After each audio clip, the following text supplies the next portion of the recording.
Mine's a J report. Just well, it's back. You have right about here. That's the kind of person that To right about here. So don't go beyond the sink. Go beyond that little black box. Right here. But actually, you got right.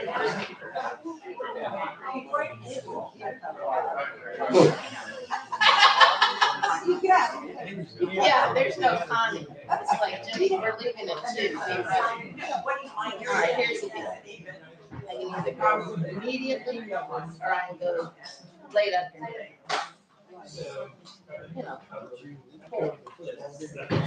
But you want to do the flush. I need a big chunk of time from the.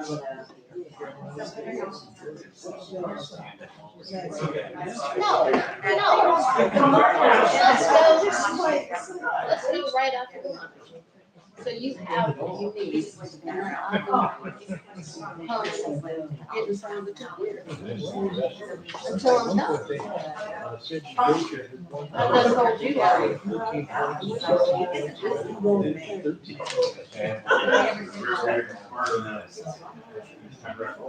he finally worked with her.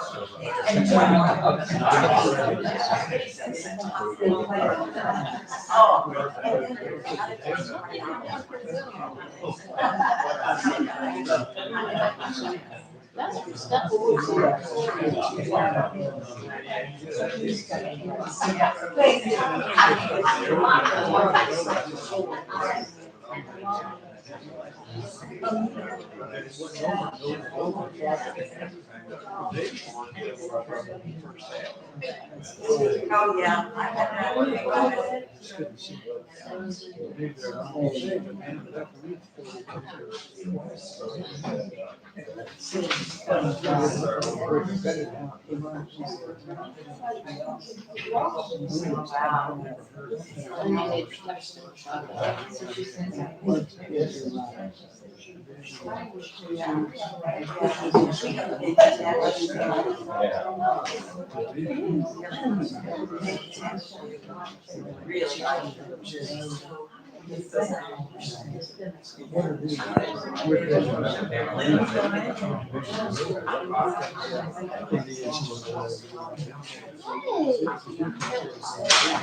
You get settled in? I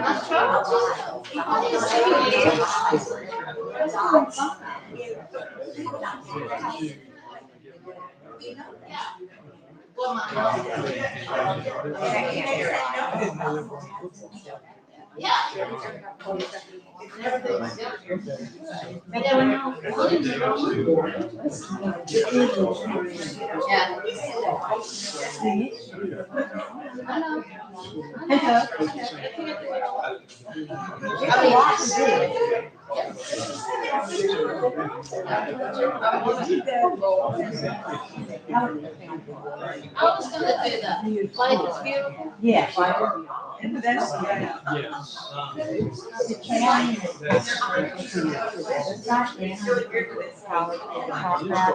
Do you have to be a member to go to that? They're not a member.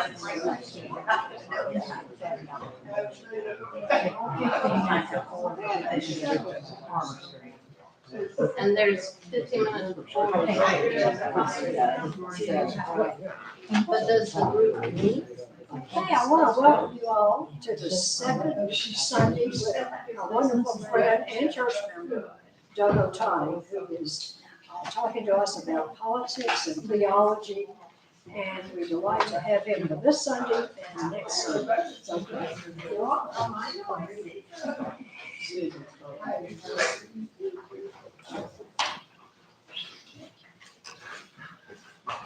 I don't know, oh, it's on already, that's very good.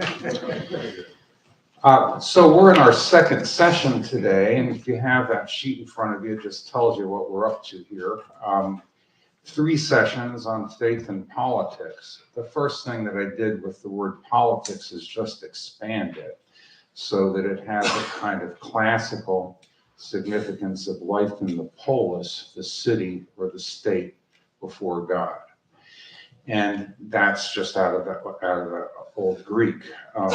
First session then, we talked about selected texts from the Bible and images of God's reign, government, or kingdom. Those are all very closely related. So God governs the world. So that is, if you think of God as a monarch, and they surely do, then God has a reign like a king, and then God has a kingdom. Now, one question is how these things are related. And in some texts, the kingdom looks like the culmination or the fulfillment of that government or reign. And in other texts, it may just look like the reign itself.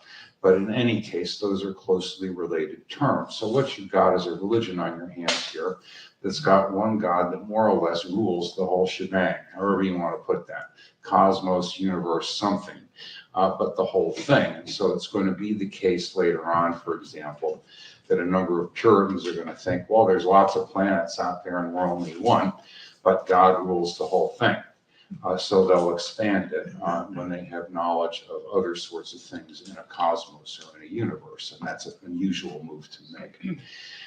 So we looked at Exodus a little bit. Exodus has to do with the deliverance of the Israelites from slavery in Egypt into a good life together, which is in fact a society under laws. So it's a society under laws with justice and care for the vulnerable, are some of the major features. There is a kind of a politics there. So if you're looking for a place in the Bible where a nation, becoming a nation or a state, is portrayed in pretty positive terms, I think the best place for you to go is Exodus, I think, really. I mean, you're in pretty good shape there. There are some less favorable reviews later in the book of Revelation, where they are beasts and so forth to be exterminated. But this is a different thing here. So you can get positive references to a nation state or a society or a politics in the Bible. Amos, we looked at a little bit. He's a prophet from a later century, although the text of Exodus, hard to tell which century that actual written text comes from. Amos emphasizes justice, emphasizes treatment of the vulnerable, and judgment. He's concerned that Israel and Judah, by this time two kingdoms, a southern one, Judah, a capital in Jerusalem, northern one, Israel, capital in Samaria, that they are engaging in worship without ethics, more or less, something like that is one of the sort of charges made there. And he writes at a time where there is ascendant Assyrian power, and Assyria is going to carry different groups into exile. When Assyria does that with the northern kingdom, Israel, they never come back, so they are assimilated into Assyria. Hence the lost tribes of Israel, as it were. Not really lost, they just become Assyrian. Okay, so then the southern kingdom gets carried into exile in Babylon, but it is returned by edict within 50 years. And so that's the return from the exile. When you're reading in the first chapter of Matthew, and you have a genealogy, you'll notice something makes it into the genealogy that is not a person, and that is the exile in Babylon that makes it in there. And the idea then is that Jesus fulfills the reign of David and the promise to Abraham to go to all nations, and making good on the catastrophe of exile to Babylon and the destruction of the kingship. So that's also a part of his genealogy. When you get to Jesus then, Jesus is presented in the Bible, in the Gospels, as having a message, and the message is centered on the kingdom. So this is the first thing that Jesus says in the Gospel of Mark, and pretty much when he begins his ministry in the other Gospels, similar sorts of things. He talks about the kingdom, but he also enacts it. So he is the one in whom the kingdom draws near. That is the Messiah, which is why he's called that. The kingdom is one in which the poor are blessed. Blessed are you who are poor, for yours is the kingdom of God, as it says in Luke 6. And this, of course, involves a great reversal of business and politics as usual. You can ask which kingdom, which country it is in which the poor are blessed, and the answer would be none at all, at least as far as the Bible is concerned. That to be poor is to be put in a highly vulnerable position, the Bible thinks, almost always. Why? Because you don't have enough power to defend yourself against people with power. It's as simple as that. There's not a great elaborate theory of justice in the Bible. There is a kind of sense that the powerful can take advantage of the weak because, well, the weak are weak. Huh? That's how it goes. They're not likely to take the same advantage of the powerful, or at least they'll have to think about it first. Okay, and then in the book of Revelation, we have the New Jerusalem coming down from heaven to a new heaven and new earth. It is a city, so it's a polis. God dwells in it. It is like other cities, and it is unlike all other cities. And there is judgment before it comes down. But not only that, the nations are brought into it and they're healed. So a whole bunch of things happen. These are some of the texts, not nearly all of the texts in the Bible that have to do with societies, nation states, things of that sort. Now, what I want to do today is turn to a sort of Christian history. We're going to have a very abbreviated kind of run through this on some things and talk about certain stances that some Christian groups have had through the centuries with respect to the wider society and its politics. First group under a heading of Christianity of the Two Ways, so-called because the first line of a text called the Didache, or the Teaching of the 12 Apostles, is this: there are two ways of life, two ways, one of life, one of death. You're supposed to choose the way of life, see? So that's the beginning of that thing. The tendency then is to look upon Christianity as a fundamental option or a choice that you see in that text. The text itself dates from the manuscript itself dates from about the 11th century. The text itself written between 120 and 180. So it's contemporaneous with at least some things that are in the New Testament. It's just not in the New Testament. Now, it's not exactly like some of the other books in the New Testament. You could characterize it as a kind of a manual for Christian churches. And it has a number of parts to it. The first part talks about the teaching of the two ways, the way of life and the way of death, the way of light and the way of darkness. The second talks as directions for worship, how to set things up for worship. The third distinguishes true from false teachers, always a big concern in early Christianity. There's a lot of people running around. Which ones of them have the true gospel and which ones don't? You can see that concern has since dissipated. That's a joke. So you can see you have that there. And then you have some other chapters having to do with conditions for participating in the Eucharist, of the Lord's Supper, the center of Christian worship. How do you elect bishops and deacons? Bishops being the ones who rule the church in a particular city. There would be like the head pastor or something like that, basically, at this point. And then chapter 16 telling followers to be vigilant until the Lord appears on the clouds. The Lord appears on the clouds because the Son of Man, says Jesus in the Gospel of Mark, will return on the clouds to judge. Now, the Son of Man is a figure who does that, who judges, and he identifies himself with it. Okay, the first line of the text. There are two ways, one of life, one of death. You're supposed to choose life. So we have two ways presented to you. You're supposed to choose one. What does that way of life look like? It is comparatively stringent, and it has to do with a number of attitudes and actions that are opposed to bad attitudes and actions, lust, etc., of the way of death. It is addressed directly to persons, to particular people. That manuscript was found during the 19th century. It also includes a version of the Lord's Prayer, which is closest to the one in Matthew rather than Luke. And it also, that version includes, yours is the kingdom, power, and glory forever, which is not anywhere in the New Testament, but is in the Didache. And so that shows you that Christians keep saying these prayers, right? And the prayers develop over time. It's kind of like asking how many verses there are to Amazing Grace or something. If people sing it long enough, there's more. And that's also true for something like a big prayer like that, at least to a degree. So that's Christianity the two ways. It is a smallish group. You have to make a kind of decision to be in it, and it's supposed to be a distinct group. Now, another representative of this two ways business, you should choose the correct way. Eusebius of Caesarea, who is a big figure early on, becomes bishop of Caesarea in 314, wrote, for instance, an ecclesiastical history. It's the first history of the church, and it goes on some length. And once Constantine shows up, things are going well. So, this is a good thing from his point of view. He also is active in Constantine's court, in the imperial court. So this is a different sort of an animal, really, than the people working with the Didache, who are over there choosing the way of life or death and talking about these things. A small community, right? Eusebius in a pretty much established position, as you see here.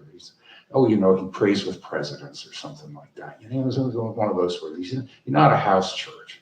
He's like one of those guys, all right? So you see that in this country all the time. Look, someone prays with presidents. They're probably trying to help the president. They're also helping themselves. Okay, we're okay here. You just don't understand that. All right, and that's a nice big position. You want to have everyone look at you? Do that. All right, so he does that, and Eusebius is a considerable character. He is bishop there. He writes also a Life of Constantine in 337. This is a sort of laudatory life of a hero. The hero is Constantine, the first Christian emperor, and he is involved in that. Constantine, then, is Christian and beloved of God, according to Eusebius. Constantine has a vision of Christ in his victory over Maxentius for control of Rome. That's the story. He has a vision. And then he's brought on to victory. And so this is one reason to become a Christian, and this is a big deal. And you see then that Constantine's Christianity is, how shall we put this, pretty closely associated with imperial sort of rule, right? I mean, we have that. So you have that there for him. Eusebius likens this to the time of Moses. You see, Constantine's like another Moses.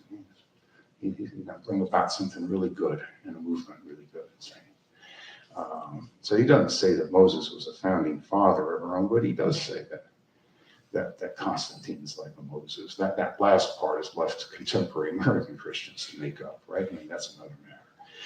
All right, so here we have Moses and Constantine as Moses, quote, adorned with every virtue of piety. So Constantine's a good guy in Eusebius' telling, right? And look, the man has some virtues. I don't think there's any question about it. Constantine, for instance, recovers the East and forms one united Roman Empire. That's a big deal. That's a very big deal, really. And that's one of the reasons you get the Nicene Creed, because he wants to standardize worship and religious practice once he's done it. And that's not so easy to do, because you've got Christians speaking Greek over here with certain histories, and Latin over here with other histories, and in different locations with different theologies, and they don't agree about stuff. Constantine, rather, doesn't like that. He wants them all to sign a common contract. He is Roman. Roman law is built on contracts and statements. He wants them all to sign a contract, and that's how you get these councils, you see, starting up early, that have to do with the whole church universal, as it were, meaning the whole church in the empire. Okay, so Constantine puts that together. Those are great stories about Constantine and his representatives at those councils. We need to go into them here, I don't think, except to mention that they took place. So he recovers the East and forms one united Roman Empire. So he's a big shot. I mean, he has reunited the Roman Empire. I don't know how else to put that. I'm trying to think who you have in American history who comes close to that kind Maybe Dwight Eisenhower invading Europe. Maybe. It's pretty impressive. Surely none of these recent characters hang in there. They don't come close. Doesn't mean they're bad, it's just they didn't have reunited the known world in one empire. Constantine has. So you want to understand the kind of authority that he has in having done that militarily. And I'll say one story about he appears at the first session of the Nicene Council, where you get the Nicene Creed. And he's there, and it says that Constantine is dressed in gold and precious stones, and he has 18 imperial legates on either side of him. And he addresses the council only for a short period of time. And he does it in a very soft voice. And the reason he does that is because if you've just reunited the whole empire, people better listen to you. And, he's off and running. He's a very impressive character. In any case, he is a Christian. And this is important for Eusebius. Constantine waits to be baptized until he's on his deathbed. And, the first time I read that, I thought, well, maybe he was a little unsure. But in fact, that's not it. It's an act of piety. He believes that baptism will wash him of all of his sins. It's not an unusual practice at the time to wait till the last minute so you don't commit any more. Right? So it's actually an act of piety. Okay, so he's likened to Moses. Now, so what do we have here? We have here that Christians can occasionally have good rulers, and good rulers are Christians, basically. And that we have a Christian emperor and a Christian empire, and that is a good society. It's not yet eternal life. Is this an optimistic read? Well, compared to some others, it is. But full participation in politics, obviously. You're a member of Constantine's court. You get fuller as a participant than that, unless you become Constantine, I guess. But he's Christian too, don't forget now. So you've got a complete participation in politics. And a kind of a favorable look at Christian leaders identified that way. Now, you have another version of Christianity, two ways: asceticism, which basically, ascetics are people who deny themselves and so forth, right? They lead an ascetic life and not beds of nails per se. I mean, that's a kind of extreme thing for some of them in the medieval period, but not the ordinary thing. So Athanasius, who was a famous theologian in Alexandria, wrote, among other things, not a theological treatise, but a life of Antony. And the life of Antony is also the life of a hero. And it kind of makes a nice bookend with the life of Constantine, because Antony is not Constantine, and Constantine is not Antony, though perhaps they could be related, connected in some way. This is a life of a hero, and it's written for monks after Antony's death in 356. So it's a kind of manual. If you want to be a good monk, you can imitate Antony. Antony knows what he's doing. Antony is disciplined and is ascetic and marks off a way of going about things. So Antony,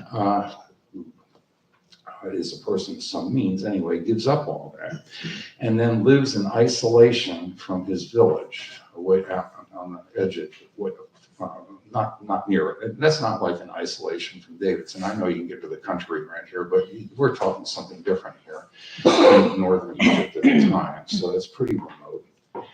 And what happens then is that he lives in isolation. The text says, as there were not yet monasteries in Egypt. So now you see the text is written for the monasteries that come later. This is to give you an ideal with him.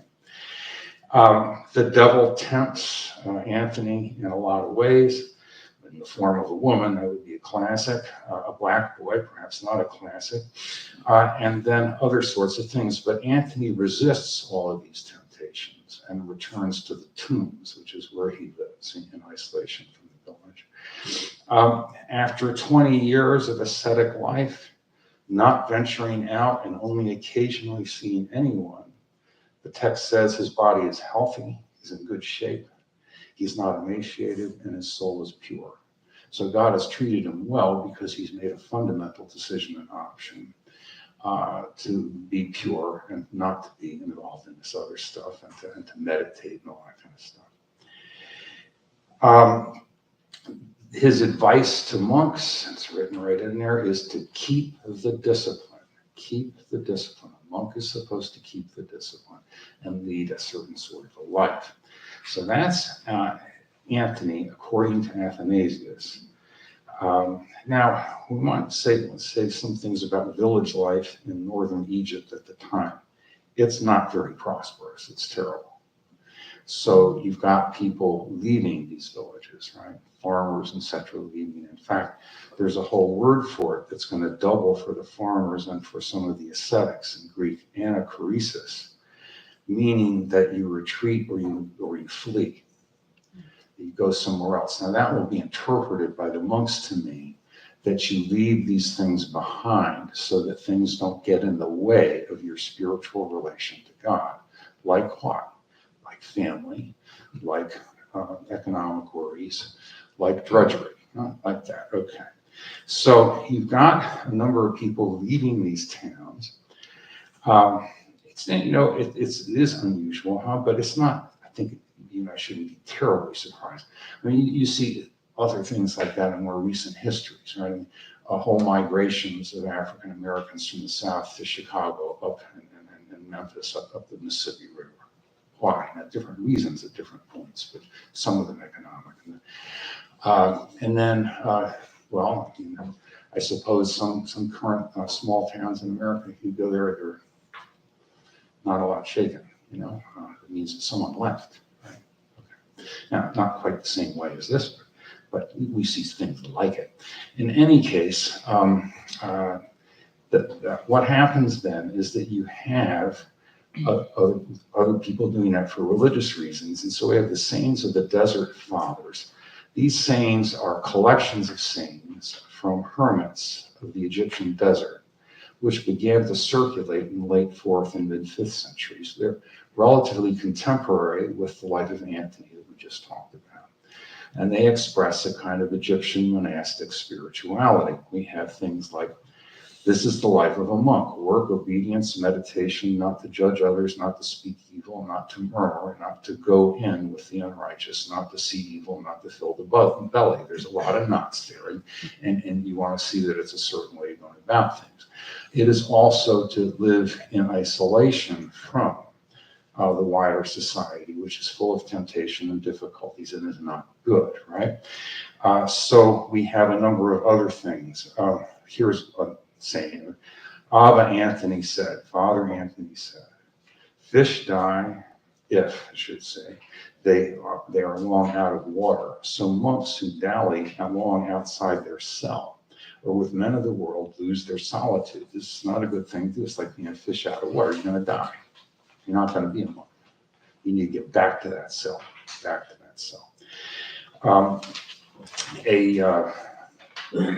We have another story here. A monk leaves his cell and is tempted by the devil.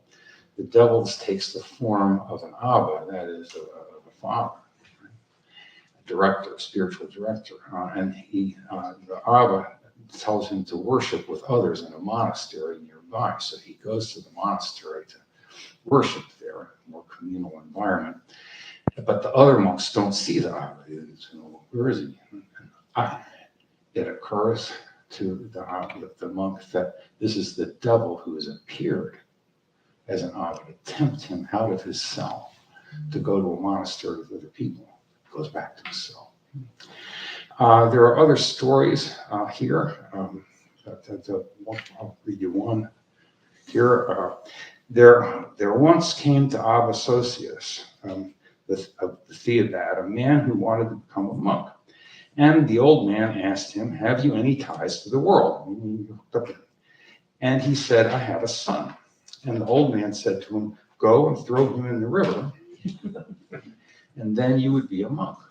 He went away to throw his boy into the river, but the old man sent a monk to stop him. He was already holding his son. He was ready to throw him in. When the brother said, stop, what are you doing?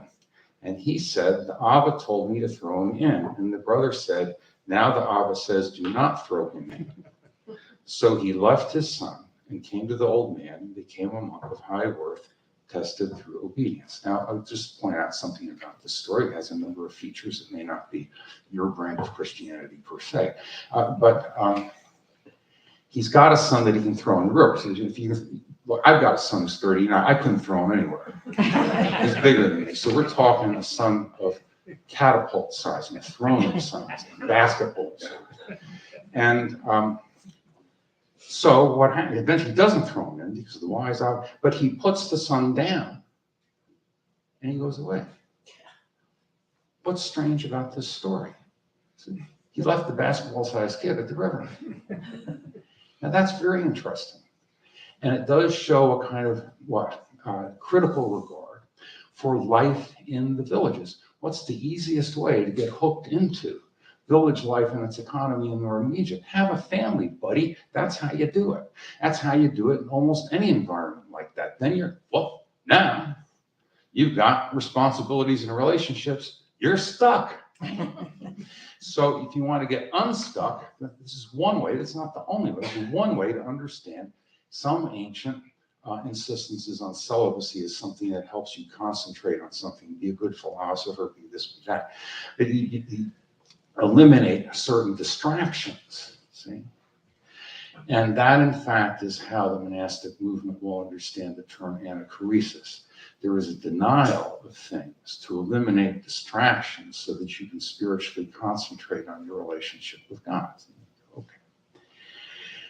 Got other stories, and we need to go into great detail. A guy becomes a monk, but then he burns, because he's interested in women. So he goes back and he takes a wife and he stays there. And then the fathers go away, and then they come back a couple of years later, and he's feeling low and mean. He said, well, why are you feeling so poorly? He said, well, I took a wife and now I have a son. And they go back. But then they take him back. They take him back. Okay, so you see some of this stuff going on here. Where is the good society then here? Well, it's nowhere on earth. See? It's somewhere else. You'll go in search of another city entirely. What about politics? Politics, as you would ordinarily understand it, is not something that one of the Desert Fathers is going to be involved in. Right? Want to be separate off. Now, there are also nuns at this time, but there aren't as many manuscripts. You could look at it, and there are a couple of stories where there's a major crisis because monks come along here and the nuns come along there on the road, and they go, because they're not supposed to see men and they're not supposed to see women. And okay, but let's not worry about that right now. But there are also nuns at the time. This sort of thing, that kind of monastic stuff. That's early on. This is going to develop into other things later. It's very early on. So that's Christianity the two ways. Huh? You can make a choice. Now, the two radical choices are: I choose Constantine, I choose Anthony, and I don't participate at all. Now, when you get to Augustine later, a major figure in the West, probably the most important theological figure in the West, Rome falls in 410. So there's some evidence that Augustine thought a little bit like Eusebius before then. He's enfranchised as a judge in northern Egypt and so forth, and at Hippo, and also a bishop. But Rome falls in 410. And so he begins writing a book called The City of God in installments in 413. And it is, in some respects, a defense of Christianity, because why did Rome fall if it was Christian? See, now the answer from the point of view of a number of old Roman families is it fell because it was Christian. It departed from the fundamental spiritual traditions of the empire. Shouldn't have done that. For a lot of things. That's why it's screwed up. He went off to this other religion, you see. And he wants to claim that's not the case. Has a variety of ways of making that argument. But one of the things that happens is that he also comes up with a different view of history. And the view of history here is as, quote, a time between creation, fall, and the consummation of the kingdom. You're in the middle, right? You're in a time between. Now, what's the time between like? Well, The time in between is ambiguous. It's not the kingdom. It's not simply good creation without fall. It's good creation marred by sin. So that's what this is. Okay, so he wants to claim that in history there are two cities, or if you like, polis, two cities, and they're intermingled, but eventually they're going to be separated out. They're intermingled even within the church, right? You don't know exactly where everyone's going who's in the church and anything like that. They just happen to be in the church. And you don't know exactly where everyone's going who isn't in the church. They could end up in the church. Okay. So you have two cities that are intermingled in history. One follows the way of Cain, which is dark.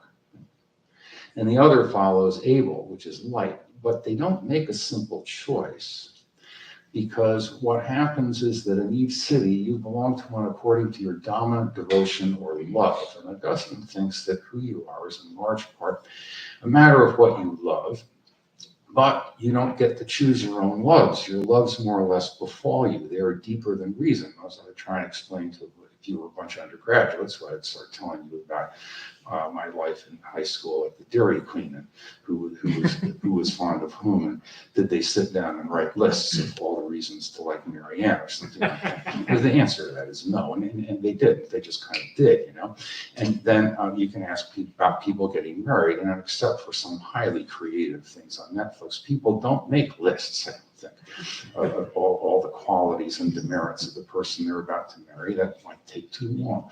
So they just kind of feel that way. So what you want to see with Augustine is your fundamental loves are not simply in your control. See? They're responsive to what? Well, he's going to say the spirit and other things like that are going to change a heart. Right? So now we have a different sort of thing. It's not a simple choice like that. The two cities are distinguished by their dominant desires. One is oriented by holy love of God. The other is oriented by the, quote, foul desire for its own exaltation, pride and egoism. It wants to be a big shot. See, that's what you got here. And it tries to dominate by worldly means. So there is the peace of the earthly city, the earthly peace. And according to Augustine, that's only temporary. That's a temporary respite and often unjust peace between wars. And you can see how someone would get this idea. I don't sound bad here. I went to college in 1968, so okay, that's war in Vietnam. But I've never been more than 2 years away from a major American military involvement or involvement in military involvement my entire teaching career. It's almost 50 years. So there you are. You can see how someone would get the idea that peace on earth is like, it's an imperfect peace, and it's bookended by war. That's what it is we're trying to say. So he's got that. And then you've got the peace of the city of God, which finally is eternal peace. It's going to last, and it's not like that. So one of the things you have here is the possibility that you have a bad peace, right? A bad peace is unjust peace. You can have that too. And you can make distinctions then about different things. Christians, in fact, may participate in politics. He's all for that. And you can be a member of the army and all that kind of stuff. He wants you to understand, however, that you are not entirely righteous, and that you live with dirty hands. And no one else is entirely righteous either. Now, there are relevant distinctions to be made here. You can make comparative distinctions. Some societies are more just than others, and are in better shape than, but none of them is completely just. Some people, part of the time, are engaged in moral activities and virtuous, but nobody is without sin. So Augustine has a big doctrine of original sin. You can't get out of it. See? So you're getting a different picture of history here. For what may we hope in history? Well, you can hope for a comparatively faithful church. It's only going to be comparatively faithful. I mean, just be honest, okay?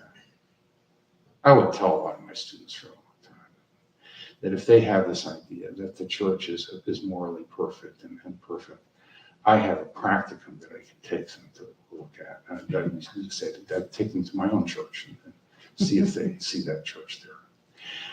That's crazy. Now, I don't mean this church. I used to mean Second Church in Richmond, or Grace Covenant Church in Richmond. So take it easy. But I think I could have picked any of them. So from Augustine's point of view, a comparatively faithful church, you can hope for that. You can try for that. It's not going to get the whole ball of wax in. And you can also then get comparatively just societies, nations, and empires. More or less just, with more or less peace and violence, right? That kind of stuff. And that's what you're looking at. So why do you see this different view of history now and a different view of a Christian participation in politics? Yes, you should participate. You should care about other people and so forth. You should try to render things more comparatively just. But don't start thinking that all of a sudden you're going to bring in the ideal. That's not happening. You got to wait for that one. Okay? And that is a different picture than either Eusebius or Athanasius. You could say that it owes a little something to both pictures in a way, right? Athanasius, or Anthony, is correct that there's no completely good society on earth. He's wrong simply not to participate and reject the for us. Eusebius is right that you can participate in it, but he's wrong to identify it so closely with Constantine. You see it? Okay. All right, so there you have a big view of history, and it could be called realistic perhaps. And just to wrap up here, the rule of St. Benedict, 516, which is the original monastic rule and is a further development of the spirituality akin to Anthony's among monks. See, so it's not going to stand still. It's not going to stand still with that desert flower stuff. It's going to develop, and in particular, it's going to develop among monks living communally in monasteries, which you can already see in Athanasius's Life of Anthony. It's written for monks who live in communities, they're not just living in the tombs by themselves like Anthony did. Of course, there were no monasteries when Anthony was around. That's what it says. Okay, so we have this further development. And the rule of St. Benedict, which is a wonderful document, really, it develops a spirituality that is akin to Anthony's among monks. They're living communally in monasteries, and so a lot of what's going on here are rules for how you live together.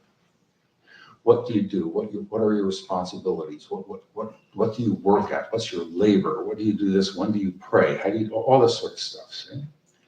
The idea then is that there is a peace and holy life available in autonomous, self-governing communities. It's at least very holy, see?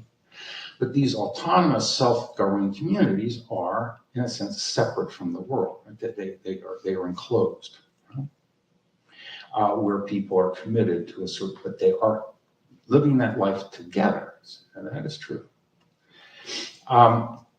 So the rule admonishes monks to turn from evil to the way of life, like the two ways, you see. And to establish a school for the Lord's service, as it puts it. That's a school for the Lord's service. A monastery is that. And to persevere until death within the monastery. Stay in the monastery, persevere until death. The abbot rules the monastery. The abbot is the representative of Christ and presides over the community. But the whole community elects the abbot. Elects the abbot. And the abbot can also have some deans to assist if the monastery is large. I see some others. Okay? These are all supposed to be people of good piety and so forth. Right? A quote, all are to be called to counsel because it is often to a junior that the Lord reveals what is best. Every member of the community is part of the council, regardless of age, and can speak in council, and all vote on the abbot. It's pretty interesting, see, that sort of thing. 516, we're talking here. Okay, so the French philosophers wearing the tights, right, and writing the philosophical treatises that influence people like Thomas Jefferson. They're not even a twinkle in anyone's eye yet. This is 516. Right? And we're talking about people elected leadership here. Something that gets left out of most American textbooks when they talk about the foundations of democracy. Really was invented in Virginia. Everyone knows that. My wife was taught that, I think. In New Jersey, they couldn't quite say that. they wanted to throw in that Lafayette was also helpful and had been in Hackensack, but okay. Now, so we have here a kind of way of life. There are procedures for travel beyond the monastery and for purification upon return. It's a big deal if you leave. So you got to figure out to get you ready to go, and then when you come back, we got to kind of hose you down. There are practices in case anything untoward happened or you witnessed out there could be a problem. So you want to see that. There is a good society which is life together in the monastery. How would you say? Is it a light to the world or something like that? Maybe, I don't know. Not a city set on the hill quite, but something like that. Now, we want to see here a number of things, but what I want to do next time is talk about some other figures. And a number of them are going to have to do, when we get to Calvin, he's really going to work with an Augustinian view of history. It's this time between. There are certain things you can accomplish and you can be relatively just, and it's important that you participate in politics, which is one of the ways that God governs the world, but it's not perfect. You're going to have that. He is also going to be in favor of a kind of a democratic order. Now he's going to do that because he's in Geneva, which is a city-state where landed men, as that means, elect leadership. Why do they do that? They do that because they broke away from the Duke of Savoy with their army. And look, they're in Switzerland up there. It's all those mountains and everything.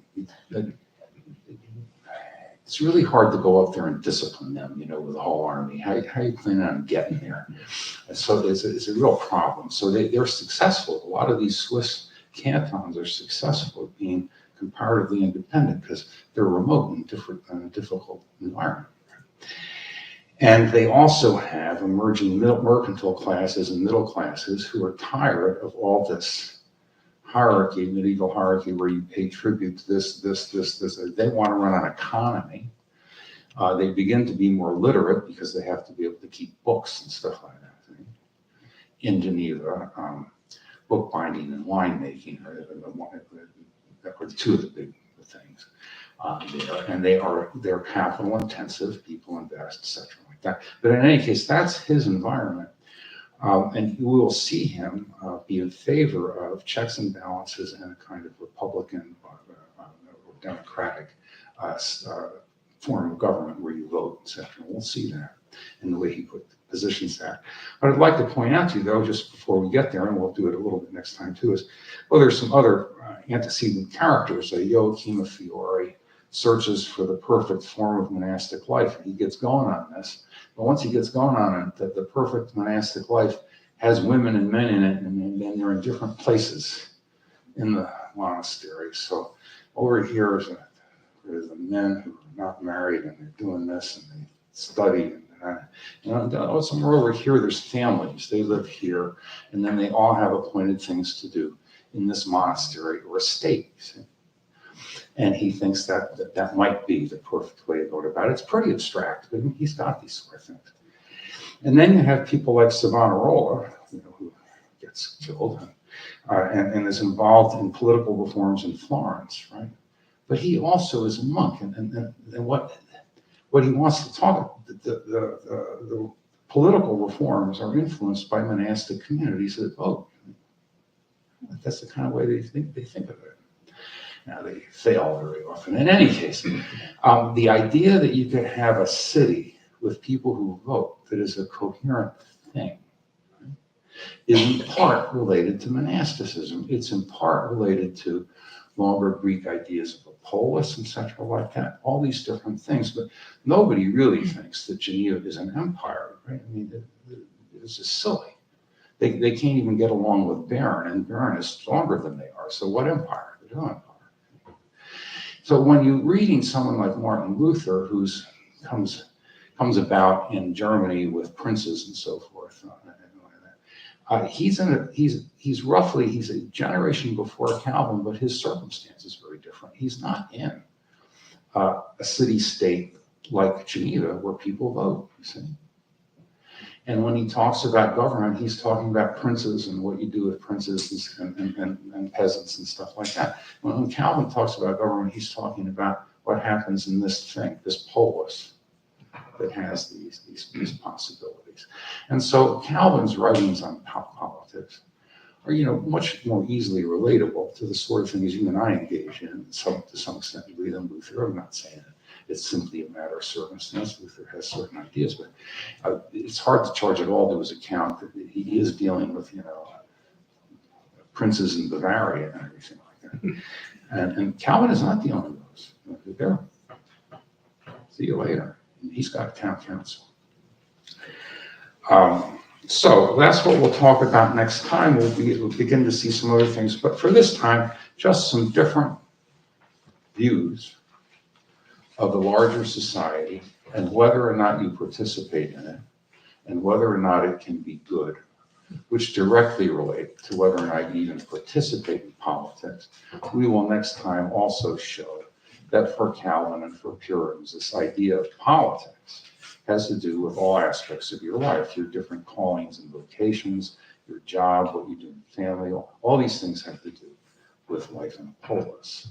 And we want to try and keep that as a broader thing than simply voting for presidents, which is also a feature of politics, right? Okay, so if there are any questions about it, I'm going to give them a shot. I don't know that I know the answers to them, things like that. We've got a very rich history of stuff. And not all Christians have thought that participating in the political realm is a good thing. Some of them think, nah, not doing it. Yeah. Okay, Anthony, some of these philosophies come out of the Gnostics. Well, maybe not out of the Gnostics per se, but the Gnostics thing you could relate to broader movements in the Mediterranean world at the time.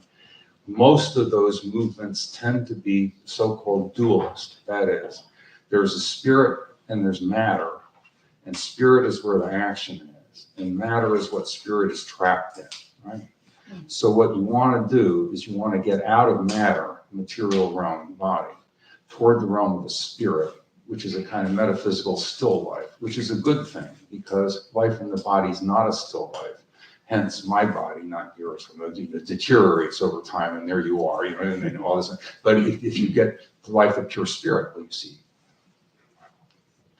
you're relieved of all that kind of suffering and so forth. So you've got that kind of template back there that's present for a lot of things. It's also present for a lot of things having to do with people who are philosophers. Justin Martyr, who becomes a Christian theologian, starts out being a philosopher. And when he's a philosopher, he wears the philosopher's cloak. I mean, pretends like one of those things that the faculty wear at graduation or some such monstrosity. He goes around with that. And you can tell that he's different because he's got the thing on. But to do that, Justin has become celibate because if you want to know the truth, you need not to be distracted. So you used to see the same kind of idea there operating. So there's really an awful lot of this Hellenistic world in this period is what you would call dualist, the spirit-body, spirit-material dualism. And then some of the religious ideas and philosophical ideas work off of that baseline. It's difficult to make cohere with Hebrew scriptures on good creation. It's not so easy as a way to go. Though people certainly have tried. So to carry that question on further, when they put the Bible together. Yeah. And this is where we get into philosophy. Right. Hierarchy. Right. Rejection of certain writings versus writings that were put in versus writings that were not. Yeah, I mean, there are selections being made there, and they're being made in part because of where they're being used and stuff like that. Whether or not they think they can get authorship to an apostle like Paul or something like that. Now, that's largely traditional ascriptions, but some of those are accurate, all right? A number of them accurate. But I think it's also true that when you get to the Gospels, I mean, a question of who's using them, but also of their perspective or point of view. And so you don't have in the New Testament anything as thoroughly dualist as some of this later stuff that comes along. But you see things like it a little bit in the Gospel of John, but the Gospel of John in some ways could be written as a total rejection of that kind of dualism, right? Because you've got the Word was in the beginning with God and was God, and nothing was made except through the Word. Well, boom, there goes the whole material creation in your face as something that has to do with the Word, which is the Logos. So in some respects, it's an anti-Gnostic set of things that are being said there. So yeah, I think we don't really know what the full theological menu might have been for those things, and these are contentious groups that are meeting, trying to figure out to put together a canon of Scripture, and it takes them a little while. They're not going to do that till like the 3rd century, 4th. And there'd be some disagreements, but by and large, there are some things that don't make it in. Now, I think you don't want to get the impression that there's just gobs and gobs of material out there that's all contemporaneous that you're selecting from. I don't think that's quite right. But there are different texts in use at different places, and one question is for them how long it's been used where, that kind of stuff. And then, to select those Gospels is a sort of big deal. There is something called the Gospel of Thomas, which is simply a collection of a bunch of sayings. There is no plot. Right? It just says. And a lot of those overlap with sayings that you have in the Sermon on the Mount and elsewhere in the New Testament. And some of them don't, but we're not sure yet. Some of them that don't might be just as old as some of them that do, right? I mean, there's different possibilities, but that doesn't make it in as a saying source. On the other hand, collections of sayings do make it in. They make it in the Sermon on the Mount, and the Sermon on the Plain, and elsewhere, right? So you're looking back at a comparatively murky thing to get complete directions on the theological preferences, but there are some. Yeah. Oh, wow, you've given us so much to kind of percolate. But one thing that occurs to me is that we're now really talking about the Christian evolution of politics, ethics, and so on. It seems to me that in our society, Jewish people and Christian people are kind of at the same point. How would you compare the evolution of Jewish thought to Christian thought that you're talking about? Well, one of the big things we would have to take account of if we did is the long history of discrimination and anti-Semitism in different places in the Greek world and through the medieval world, right? So that's going to be a big deal. Augustine's pretty good on that stuff, really. But Ambrose, for example, and St. Ambrose encourages people to burn down synagogues, right? So you've got stuff going on. And then when you get into the medieval period, there are occasional pogroms and even expulsions and things of that sort, and all that sort of stuff. So I think one of the big things, you have that also in the Reformation. Luther on that stuff, just make your hair stand up on your head. So all that stuff. Calvin, not so much, but Calvin is in a place where there are not very many Jews either. I don't know exactly how to understand that there is a difference there. So one big thing will be that in general, Judaism over time in the West has a minority mentality under siege, right? I mean, that's built in the thing. And so it's going to have a distinctness that understanding itself as distinct in a larger society that is not welcoming or accommodating. So that's a big difference. Now, there are going to be a number of similarities, right? I mean, in fact, should you participate in politics? There's really nothing in Judaism that says you shouldn't. I don't think. I mean, there are some forms of Judaism that don't. I mean, but you see some of the things that we're talking about in Hebrew scriptures and other sorts of things that are written. So political participation is a real possibility. Right? It's not. It doesn't have to figure out what to do with questions of eternal life of the spirit, which still have a place within Christianity. So that's going to be a little different. So yeah, I think probably a lot of overlap, particularly when you come to questions of justice and mercy, et cetera, like that. Big difference in the history of exclusion, in the sense of oppression, difficulty, right? Which is just enormously long and enormously developed. In a lot of ways, it's not always constant in the same way. You know, I guess I don't have the things in front of me right now. I didn't look out today, but people boasting that, you know, all Jews have been sent out of you know, one or another country, as they did in Britain or as they did in France. All kinds of stuff going on. Right now, do you really get to expel all the Jews? Probably not. But I mean, look, you can round up everyone and deport them. You're probably not going to get everybody. And so they don't really get everybody, probably, but it's a troubled history.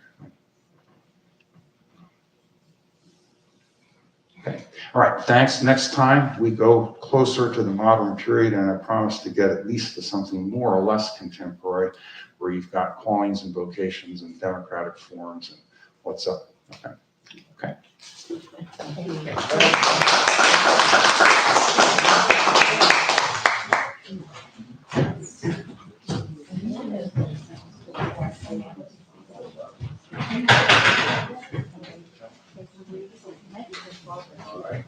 I know.